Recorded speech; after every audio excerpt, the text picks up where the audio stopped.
So, PRP treatment అనేది కేవలం మోకాళ్ళ నొప్పులకేనా? ఎందుకంటే ఎక్కువ ప్రచారం జరుగుతుంది మోకాళ్ళ నొప్పులు తగ్గిస్తుంది, తగ్గిస్తుంది అని. ఇంకా అదర్ డిసీజెస్ దేనికైనా ట్రీట్ చేస్తారా? బేసికలీ మీరు అన్నారు గదా! మోకాళ్ళ నొప్పులకి ప్లస్ ఇంకోటి డిసీజెస్ అన్నారు. ఇవి డిసీజెస్ కాదు.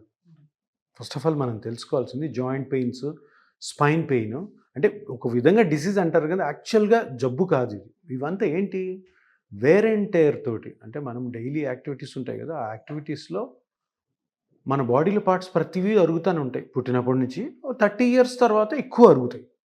పోయే కొద్దీ 40కి ఇంకా ఎక్కువ అవుతాయి, 50కి ఎక్కువ, 60కి. ఇటువంటి అరుగుదలతో వచ్చిన ఈ నొప్పులకి ఒక మంచి పరిష్కారం పీఆర్‌పీ. ఇది జబ్బే కాదు. ఒక విధంగా చెప్పాలి. బుక్స్‌లో డిసీజ్ అని రాస్తారు కానీ ఒక డిసీజ్ కండిషన్. యాక్చువల్‌గా ఇది డిసీజ్ ప్రాసెస్ కాదు. It's a where and tear process. అంటే మన ఏజ్ వైజ్ మనం చేస్తున్న పనుల బట్టి, మన లైఫ్ స్టైల్‌ని బట్టి అరుగుదల. మోకాలు అరగొచ్చు, షోల్డర్ అరగొచ్చు, స్పైన్‌లో ప్రాబ్లమ్ రావచ్చు. ఇవన్నీ కూడా. అంటే ఎప్పుడైతే మనం ఇది జబ్బు కాదు అనుకుంటామో, మనమేమో మనలో ఒక ఒక ఆలోచన విధానం ఎట్లుంటుందంటే, అరే దీన్ని సింపుల్‌గా చేసుకోవచ్చు.